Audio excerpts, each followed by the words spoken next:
Friends, कैसे हैं आप सब। आई होप कि आप सब ठीक होंगे। तो मैं पुनीत सम स्वागत करता हूं आपका अपने यूट्यूब चैनल SPS में।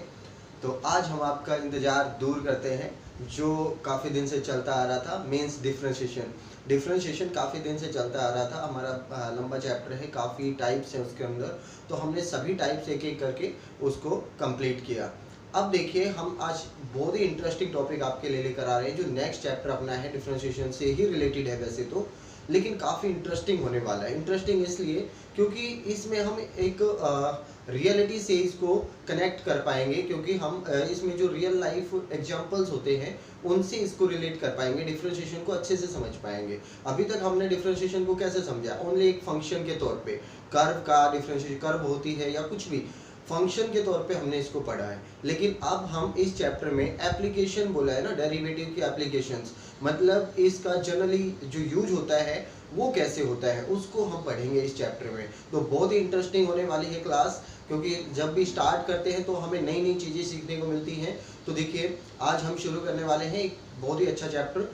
तो अगर आप वीडियो पहली बार देख रहे हैं, चैनल को पहली बार आपने सर्च किया है या मिला है, तो आपको इसको सब्सक्राइब जरूर करें और नोटिफिकेशन बेल को ऑन करना ना भूलें, ताकि आपको नेक्स्ट वीडियो की जो नोटिफिकेशन टाइम पे मिलती रहे।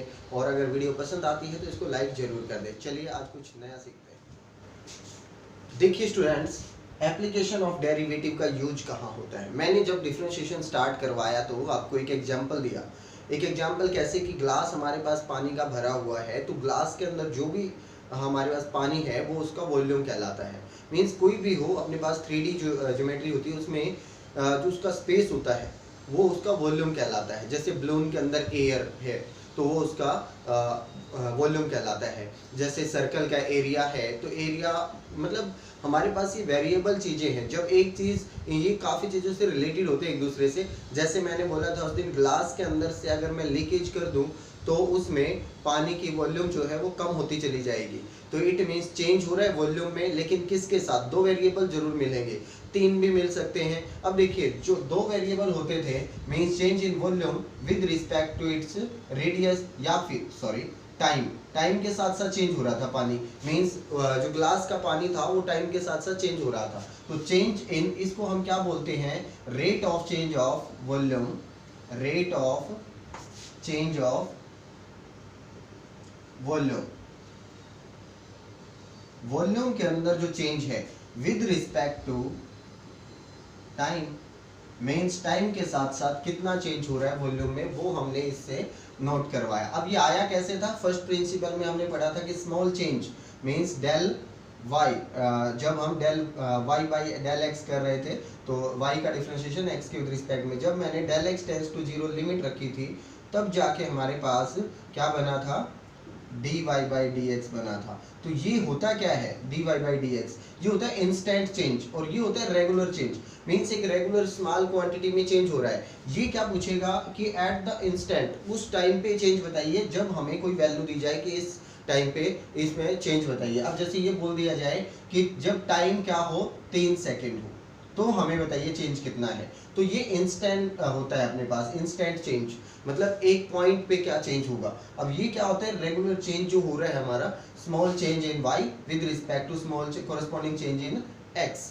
तो ये हमारा जनरल साइज का बेसिक है। बेसिक तो कुछ नहीं, जो डिफरेंशिएशन हमने कर लिया है इट मीन्स ये भी कर ही लिया है। तो जनरली हम रियल लाइफ से कुछ एग्जांपल रिलेट करा के इसको अच्छे से समझ सकते हैं। तो एक्सरसाइज स्टार्ट करेंगे, धीरे धीरे आपको समझ में आता जाएगा। लेकिन एक चीज़ समझिए, इस चीज़ को समझते रहिएगा कि जो लिखा जा रहा है rate of change of something, means something का मतलब जो भी चीज़, वॉल्यूम बोला है तो वॉल्यूम लगा दो, विद रिस्पेक्ट टू जो बोले वो इसके नीचे। ये डिफरेंशिएशन में हमने काफ़ी पढ़ रखा है। ये जो लैंग्वेज से हमें डिफरेंशिएशन का जो लिखना पड़ेगा वो हम सीख चुके हैं। तो चलिए आज एक्सरसाइज स्टार्ट करते हैं इसकी, ताकि आपको और अच्छे से समझ में आ जाए। देखिए स्टूडेंट, फर्स्ट क्वेश्चन है एनसीईआरटी से अपने पास, कहते हैं find the rate of change of area of a circle. Means हमें क्वेश्चन की लैंग्वेज से ही समझ जाना है कि निकालना क्या है। Find the rate of change of, means rate of change किसकी, सर्कल के एरिया की। मैंने एरिया को ए मान लिया, कैपिटल ए। तो rate of change of A with respect to its radius जो गिवन है स्मॉल आर, मीन्स ये चीज़ मुझे फाइंड आउट करनी है। इट मीन्स देखिए, जब मेरे पास y का फंक्शन होता था x में, x की पावर n, तो मैं क्या निकालता था, dy by dx means y का differentiation with respect to x, means दो वेरिएबल होते थे, एक y और एक x, तभी हम डिफरेंशिएशन निकालते थे। तो यहाँ पे दो वेरिएबल है, वेरिएबल तो ऑटोमेटिक होंगे क्योंकि चेंज निकालना है। तो change in area means variable है विद रिस्पेक्ट टू रेडियस, मतलब रेडियस भी चेंज हो रही है।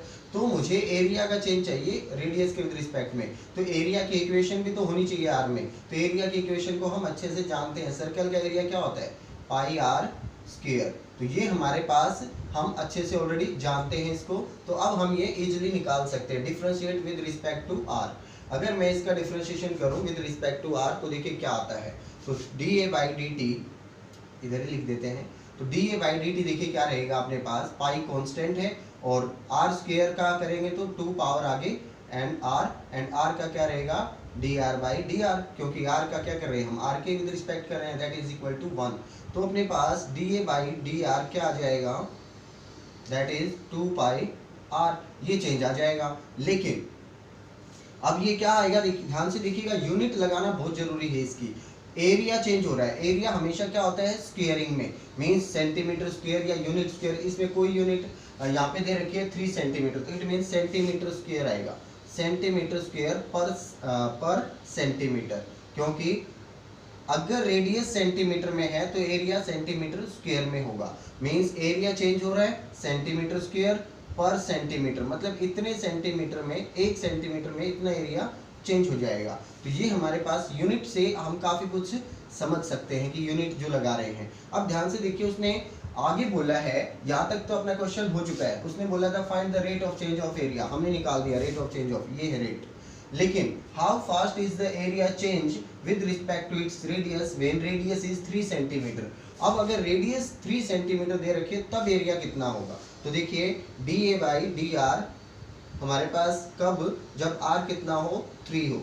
तो देखिए r की वैल्यू हम क्या रख देंगे, 3, तो 3 टू जा 6 पाई, तो 6 पाई सेंटीमीटर स्क्वायर बाई सेंटीमीटर पर सेंटीमीटर। इट मीन्स ये एरिया क्या रहेगा, चेंज रहेगा जब r कितना हो, 3 हो। मीन्स जैसे जैसे रेडियस में चेंज आ रहा है वैसे वैसे एरिया में चेंज आ रहा है। अब वो किस रेट से चेंज आ रहा है वो मेरे पास आ चुकी है, means change in area with respect to radius, ये हमारे पास चेंज होगा, ये हो गया है। लेकिन अब उसने बोला है कि जब r 3 होगी तब एरिया कितना होगा, तो जब r 3 होगी तो चेंज इतना होगा।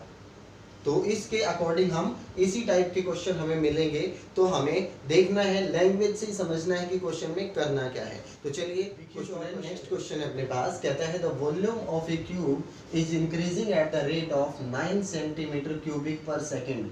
अब आप सोचिए कि वॉल्यूम देखिए क्यूब में होती है, तो 9 सेंटीमीटर क्यूबिक पर सेकेंड, सेकेंड का मतलब टाइम, मतलब किस में चेंज हो रहा है, ये क्या दे रखा है, dV बाई dt दे रखा है। तो हमें इस यूनिट से भी पता चल सकता है कि हमें दे क्या रखा है।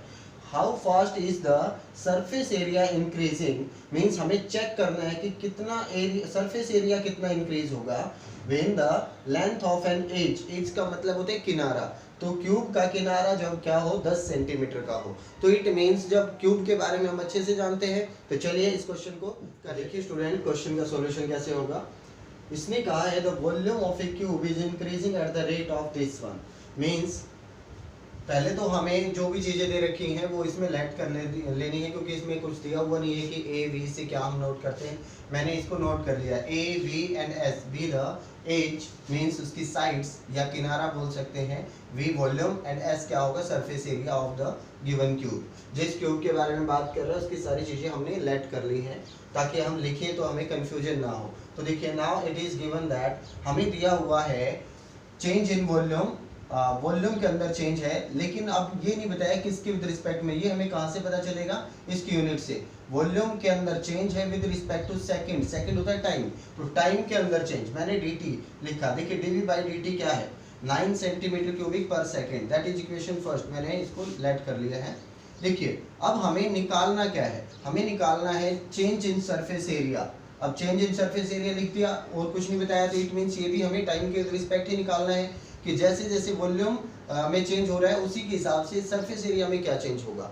तो सरफेस एरिया में चेंज किसके अकॉर्डिंग हो रहा है, अब देखिए वेरिएबल क्या है, क्यूब जो है अपना क्यूब, उसके अंदर वेरिएबल एक ही चीज हो सकती है, साइड इसकी। तो साइड जैसे जैसे घटेगी या बढ़ेगी तो वॉल्यूम में भी चेंज आएगा और सरफेस एरिया में चेंज आएगा। तो तीन हमारे पास यहाँ पे क्या है, वेरिएबल है, वॉल्यूम, सरफेस एरिया और टाइम के साथ साथ तो तीनों में चेंज हो ही रहा है। अब देखना है कि हमें वॉल्यूम का चेंज कब पता चलेगा, अगर मुझे साइड का चेंज पता चले, मतलब इसके एज का जो चेंज है वो पता चले। तो देखिए वॉल्यूम का फॉर्मूला मेरे पास क्या होता है, वॉल्यूम का फॉर्मूला होता है ए में, मींस एज में। तो देखिए सरफेस, इसका डिफरेंशिएशन करूं अगर टी के विद रिस्पेक्ट में, क्योंकि मुझे इसी की वैल्यू दी हुई है, तो टी के विद रिस्पेक्ट में अगर मैं डिफरेंशिएशन करूं तो डीवी बाई डी टी। अब यहाँ पे वेरिएबल ये है तो इसका डिफरेंशिएशन होगा, पावर आगे आएगी, एक कम होगी, और फिर इसका भी डिफरेंशिएशन होगा D A by D T, mean जिसका भी डिफरेंशिएशन, देखो वी का किया D V by D T. अब यहाँ पे आर होता, ए होता या टी ही होता तो D T by D T one आ जाता, मीन जिसके विद रिस्पेक्ट में कर रहे हैं उसी का डिफरेंशिएशन तो वन हो जाएगा। लेकिन अगर अदर वेरिएबल है तो उसका तो साथ में करेंगे हम, तो D A by D T साथ में आएगा। तो ध्यान से देखिए यहाँ से D A by D T आ गया, ठीक है।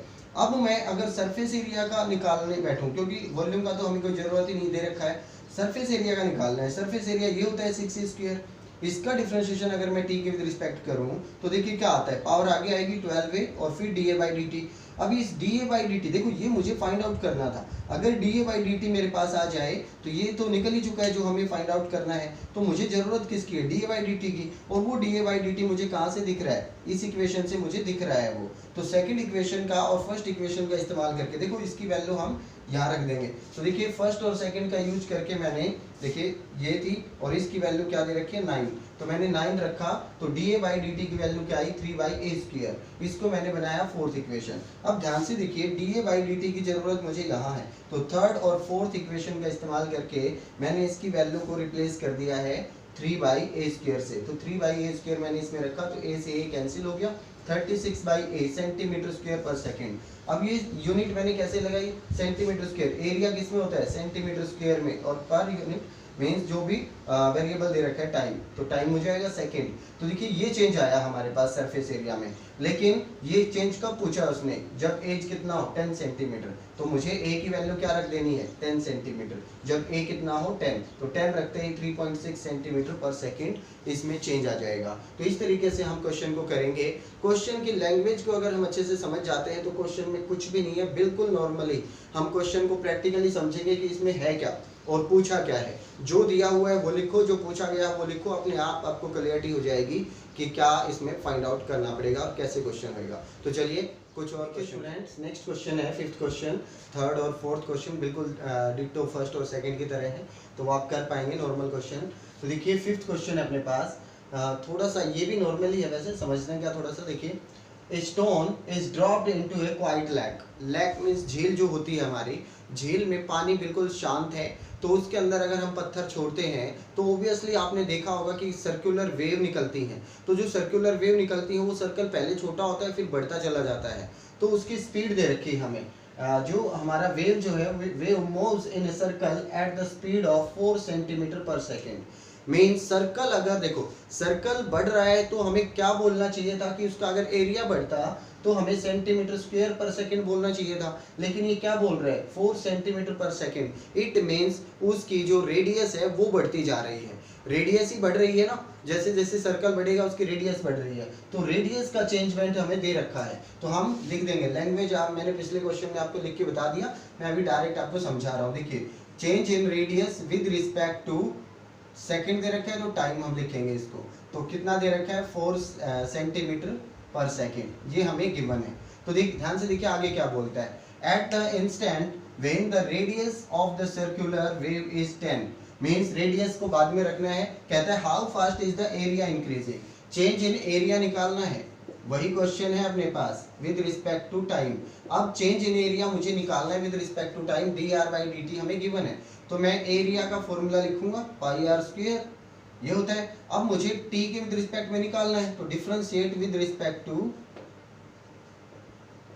टी, टी के विद रिस्पेक्ट में इसका डिफरेंशिएशन करेंगे, तो देखिए d A by D t ये वेरिएबल है, फिर पाई कांस्टेंट है, आर स्क्वायर का 2r, आर वेरिएबल है तो d r by D t, तो ये हमारे पास डिफरेंशिएशन हो गया। अब ये हमारे पास होता तो निकल गया था, हमें जो निकालना है ये है ना अपने पास 4, तो इसकी वैल्यू हम रिप्लेस कर देंगे, तो D A by D T क्या आएगा, देखिए 2 पाई आर इंटू ये है 4, तो अब देखिए एरिया में चेंज हुआ है तो यूनिट क्या लगेगी, सेंटीमीटर स्क्वायर। नीचे टाइम है तो पर सेकेंड, ये चेंज होगा 8 पाई आर। तो 8 पाई आर चेंज होगा हमारे पास एरिया में विद रिस्पेक्ट टू टाइम। लेकिन कब, जब वेव की रेडियस कितनी हो 10 centimetre. It means D A by D T कब निकालना है मुझे, जब आर कितना हो 10। तो 10 की वैल्यू आर की वैल्यू जो 10 है वो रख देनी है, तो 80 पाई हो जाएगा, 80 पाई सेंटीमीटर स्क्वायर पर सेकेंड। तो देखिए नॉर्मल से ही क्वेश्चन है, अगर आप लैंग्वेज को अच्छे से रीड कर रहे हो, अच्छे से समझ रहे हो, तो क्वेश्चन में कुछ भी नहीं है। जो आपको दे रखा है वो लिखेंगे, जो आपको फाइंड आउट करना है वो लिखेंगे, जो फाइंड आउट करना है उसका फॉर्मूला लिखेंगे, डिफरेंशिएशन करेंगे and then put the value, given value and then get the answer. तो इस तरीके से हमें बिल्कुल नॉर्मल से क्वेश्चन है, लैंग्वेज आप मैंने लिख के बता दी है और आप एग्जाम्पल से भी गैदर कर सकते हैं। तो आपको क्वेश्चन ट्राई करने हैं। तो चलिए एक क्वेश्चन और कर लेते हैं। तो देखिए स्टूडेंट, नेक्स्ट क्वेश्चन अपने पास, the length x of a rectangle. अब की बार उसने लेट करके ही दे दिया है क्वेश्चन में। The length x of a rectangle is decreasing at the rate of 3 centimetre पर minute and width y is increasing at the rate of 2 centimetre पर minute when. ये बाद की बात है, पहले हम ये देख लेते हैं। देखिए एक बात जो बेसिक में बताना रह गई थी, छोटी सी बात है लेकिन वो चेंज बहुत करती है क्वेश्चन में। ध्यान से देखिए कि जो चेंज जो होता है, मैंने कहा था रेट ऑफ चेंज ऑफ, तो रेट ऑफ चेंज ऑफ दो प्रकार से होता है। अब कम भी हो सकता है, ज़्यादा भी हो सकता है, चेंज तो दोनों में हो रहा है। तो रेट ऑफ चेंज ऑफ का डिक्रीज होना या इंक्रीज होना, जब भी हम डिक्रीमेंट लेते हैं तो वो हमेशा, जैसे हमारे पास dy बाई डी एक्स मैंने निकाला, अगर ये डिक्रीज हो रहा है it means less than zero रहेगा, और अगर ये इंक्रीज हो रहा है तो ग्रेटर देन जीरो रहेगा। तो इट मीन्स हमें जब भी डिक्रीमेंट की बात आए नेगेटिव ले लेना है, और जब भी इंक्रीमेंट की बात आए पॉजिटिव ले लेना है। अभी तक हमारे पास सारे क्वेश्चन में इंक्रीज था तो हमने पॉजिटिव ले लिया था, लेकिन इस क्वेश्चन में डिक्रीज लिखा हुआ है, इससे हमें इस चीज को समझ में आएगा कि ये नेगेटिव लेना है इसके साथ। तो ध्यान रखना इस चीज का। चलिए क्वेश्चन करते हैं। तो देखिए हमें लेंथ कितनी दे रखी है, x। लेंथ है हमारे पास x, और विड्थ या ब्रेथ बोले हम तो कितनी है y। तो देखिए दोनों चीजों में पार्ट्स मुझे क्या करने हैं, when x is equal to 10 y is equal to 6 then find the rate of change of perimeter and area. दोनों चीजों के बारे में बताना है। तो पहले तो हमें ये चेंजमेंट दे रखे हैं कि रेट जो लेंथ में चेंज हो रहा है dl बाई dt। अब मिनट होती है तो मिनट टाइम में ही होती है, तो सेंटीमीटर मीन्स ये हमें दे रखा है dl बाई dt। लेंथ में जो चेंज हो रहा है वो डिक्रीमेंट हो रहा है मीन्स -3 ये दे रखा है, एंड dy बाई y मान लेते हैं, इसको x दे रखा है, सॉरी x ये दे रखा है, तो dy बाई dt ये हमें 2 दे रखा है। ध्यान से देखिए 2 सेंटीमीटर पर मिनट, ये दोनों चीजें हमें गिवन है। अब मुझे अगर पेरीमीटर की बात करनी है फर्स्ट पार्ट के लिए, तो पेरीमीटर को हम अच्छे से जानते हैं। रेक्टेंगल का पेरीमीटर क्या होता है, 2 into l plus b means x plus y. तो ये हमारे पास होगा। अब मुझे इसका डिफरेंशिएशन चाहिए, मीन्स कितना चेंज होगा पेरीमीटर में। तो चेंज करेंगे हम पेरीमीटर में विद रिस्पेक्ट टू टाइम, क्योंकि टाइम के विद रिस्पेक्ट ये चेंज हो रहे हैं, तो टाइम के विद रिस्पेक्ट पेरीमीटर भी चेंज होगा। तो ध्यान से देखिए 2 तो कांस्टेंट है। अब इनका अलग अलग डिफरेंशिएशन, क्योंकि प्लस में है, मल्टीप्लाई में होते तो यूनिट भी लगता। तो देखिए x का क्या रहेगा dx बाई dt, और y का क्या रहेगा dy बाई dt। तो हमने दोनों का डिफरेंशिएशन कर दिया। अब इनकी वैल्यू ही रखना है, बस हमारे पास ये आ जाएगा। अब देखिए आप कहेंगे चेंज, देखिए पहले चेंज निकालते हैं, तो dp बाई dt कितना रहेगा 2। अब देखिए dx बाई dt कितना है, dx बाई dt अपने पास है -3 प्लस ये कितना है 2। तो देखिए ये कितना रहेगा -1 इंटू 2 -2। अब पेरीमीटर सेंटीमीटर में ही होता है पर मिनट, तो देखिए इसकी यूनिट भी आ गई। अब आप कहेंगे देखिए हमारे पास इनके ऊपर कोई डिपेंडेंट है ही नहीं है, x y के ऊपर कहीं पे डिपेंडेंट नहीं है, क्योंकि जो हमारा dp बाई dt आया है वो independent of x and y आया है। मीन्स कितनी भी लेंथ हो, कितनी ब्रेथ हो, पेरीमीटर हमेशा इतना ही चेंज होगा पर मिनट। तो इतना सेंटीमीटर पेरीमीटर चेंज होता रहेगा। तो ध्यान से देखिए ये हमारे पास x और y पे डिपेंडेंट नहीं है। अब अगर मैं एरिया की बात करूं तो देखिए ये क्या होगा, साइन से पता चल रहा है डिक्रीज ही होगा। पेरीमीटर हमेशा क्या रहेगा, डिक्रीज होता जाएगा। क्यों, क्योंकि देखिए लेंथ ज़्यादा है, और ये ज़्यादा कम हो रही है, बढ़ कम रही है, मीन्स इंक्रीमेंट 2 का हो रहा है और घट 3 रही है, तो ऑब्वियसली डिक्रीमेंट ही होगा। तो कितना होगा वो -2। तो देखिए अब हम एरिया की बात कर लेते हैं। एरिया किसके इक्वल होता है? पेरीमीटर का फॉर्मूला तो ये था। अब एरिया का क्या होता है? x into y, length into breadth. तो अब मुझे dA/dt अगर निकालना है सेकेंड पार्ट के लिए, तो इसमें दोनों वेरिएबल हैं, तो इनमें u इंटू भी लग जाएगा, तो ये आएगा अपने पास dV/dt और plus y as it is dx/dt। तो ये हमारे पास आ गया, ये डिपेंडेंट है। तो देखिए पहले इनकी वैल्यू रख लेते हैं। तो dA/dt क्या रहेगा अपने पास? इसकी वैल्यू अपने पास है 2, तो ये रहेगा 2x, और इसकी वैल्यू अपने पास है -3, तो ये रहेगा -3y। तो ये चेंज होगा एरिया में, लेकिन कब? जब x कितना हो 10 और y कितना हो 6। तो इस पे चेंज निकाल लेते हैं। तो हम निकालते हैं, देखिए dA/dt क्या? x 10 एंड y 6, इस पे निकालना है। तो हमने रख दिया, x की वैल्यू 10 रखेंगे 20, y की वैल्यू जो 6 है रखेंगे 18, तो ये आ जाएगा 20 - 18 दैट इज 2। तो ये आ जाएगा अपने पास, एरिया में चेंज आ जाएगा पर मिनट। तो देखिए बिल्कुल नॉर्मल क्वेश्चन है हमारे पास, जैसे जैसे हमसे पूछा जाता है वैसे वैसे हमने निकाल दिया है। लेंथ का चेंज दे रखा था, हमने रखा। ब्रेथ का चेंज दे रखा था, हमने रखा। अब पूछा किसका? पेरीमीटर का पूछा तो पेरीमीटर का निकाल दिया, एरिया का पूछा तो एरिया का निकाल दिया। सिर्फ डिफरेंशिएशन जो हमने पिछले चैप्टर में खूब किया है, सारे एक्सरसाइज हर टाइप का डिफरेंशिएशन हम कर चुके हैं। तो मेरे ख्याल से आपको ये समझ में आ गया है। कुछ और क्वेश्चन हैं जो थोड़े से अपर लेवल के हैं, उनमें थोड़ा सा और हमें चेंज करना पड़ेगा। तो अगले वीडियो में हम उन क्वेश्चन को भी सॉल्व करेंगे। तब तक आपके पास 10 या 15 क्वेश्चन जो इस टाइप के हैं वो सारे आप सॉल्व करेंगे और अपनी फेयर नोटबुक में अच्छे से उनको करेंगे। जो भी प्रॉब्लम आती है वो शेयर ज़रूर करें, क्योंकि शेयर नहीं करेंगे तो आपके लिए प्रॉब्लम हो जाएगी एग्जाम टाइम में।